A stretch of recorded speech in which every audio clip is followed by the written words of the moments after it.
So welcome back from my channel. Today's topic is about different types of stroke. So in my medical school, when I first started studying about stroke, I was shocked that there are different types of stroke and many details that I need to remember. So this will be a short summary lecture video for you. This is not a perfect list of details, but I hope this would help you. So let's get started. Stroke. A stroke is a serious life-threatening condition when the blood supply to part of the brain is interrupted. There are three main types of stroke. They are transient ischemic attack, ischemic stroke, and hemorrhagic stroke. So firstly, I'm gonna start explaining about transient ischemic stroke. So a transient ischemic stroke is also known as a mini stroke. It is a transient episode of neurologic dysfunction caused by ischemia in the brain, spinal cord, or retina without infarction. The symptoms are seen usually within a few minutes to less than an hour, and they completely resolve within 24 hours. So in atrial fibrillation, a clot might be formed in your heart and then it may go around your body and eventually it may dislodge in a cerebral artery and may cause transient ischemic attack. And atherosclerotic plaque in the common carotid artery, it may block blood flow to the brain, thus causing transient ischemic attack. Transient ischemic attack may show similar symptoms with stroke. When it comes to stroke, I tried to memorize with these mnemonics. So F means face drooping, A means arm weakness, S means speech difficulty, and if you see any of these signs, it's important to doubt about stroke, warning signs, and you have to call the ambulance immediately. So these are the risk factors of transient ischemic attack, and they include age, sex, family history, genetics, race, and ethnicity. The modifiable risk factors include smoking, hypertension, diabetes, hyperlipidemia, level of carotid artery stenosis, and your activity level. History taking is really important for the diagnosis of transient ischemic attack. You may also have to take CT scan or MRI scan to check the underlying cause.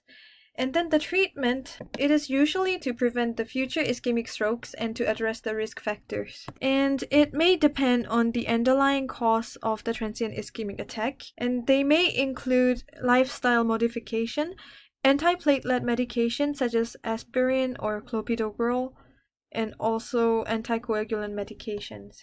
Next, I'm gonna talk about ischemic stroke. This is the most common one in all strokes, and it occupies about 80%, so it's very common.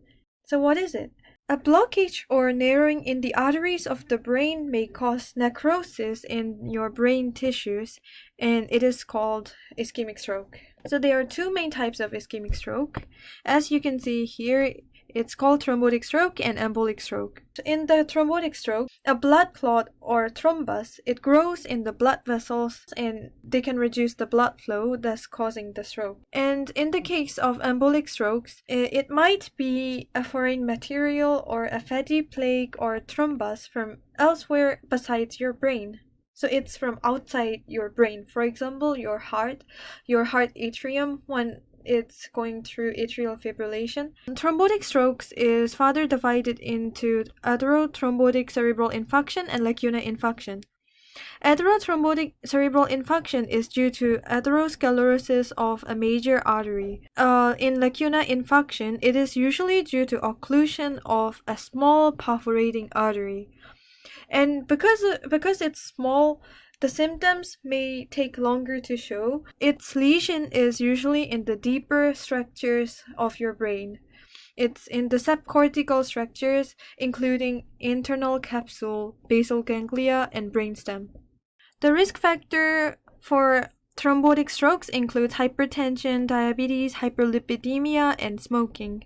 In the case of embolic strokes, the underlying factor is usually the cardiac diseases, for example, atrial fibrillation, myocardial infarction, and valvular diseases. Preceding transient ischemic attack may be seen more likely in thrombotic strokes, whereas in embolic strokes, it is pretty much less common. In lacuna infarct, as it's due to the occlusion of a small perforating artery, you might not see the loss of consciousness that often.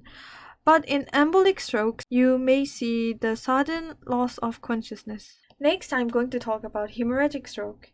This is the second most common case in all of stroke. It occupies around 18%. It has two main types, which are intracerebral hemorrhage and subarachnoid hemorrhage. So let's start seeing the intracerebral hemorrhage.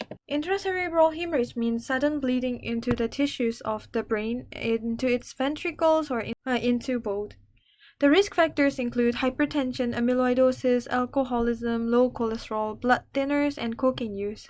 And the symptoms include headache, loss of consciousness, brain focal symptoms, and eye symptoms, depending on the place. So as I said, depending on the location of the lesion, there are 5 more main types in intracerebral hemorrhage, and it all depends on which site the hemorrhage is affecting. So I myself still haven't memorized the details of all of it, but these are the most common arteries that are bleeding for each type, and it would surely be so cool if you can remember all of these.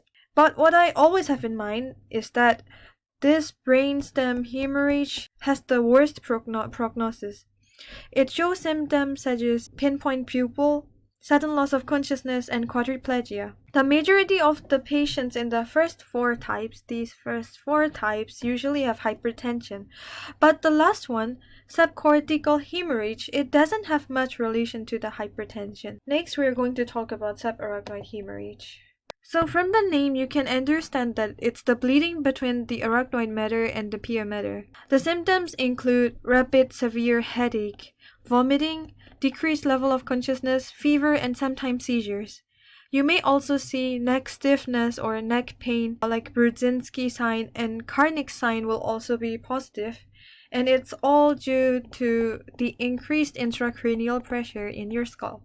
The most common causes when it comes to subarachnoid hemorrhage include cerebral aneurysm rupture and head injury. Cerebral aneurysm rupture, it alone makes up around 80% of all underlying causes of SAH. The risk factors include hypertension, smoking, family history, alcoholism, and cocaine use. Also in subarachnoid hemorrhage, you have to do CT scan, MRI scan, and angiogram to know where it's bleeding. The complications of SAH includes rebleeding, cerebral vasospasm, normal pressure hydrocephalus. The treatment is aimed to prevent hernia or rebleeding, because once you see hernia or rebleeding, it usually indicates that the prognosis is going to be poor. So you have to do prompt neurosurgery or endovascular coiling to stop the bleeding and to reduce the intracranial pressure so that you can avoid hernia from happening. And then you will also use some medications, but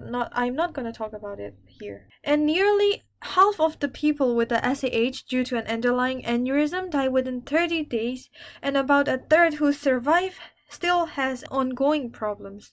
Between 10 and 15% die before reaching a hospital. So this is the end of my video. If you liked this video, please don't forget to hit the subscribe button over there for the upcoming contents. Thank you very much for your watching. See you again.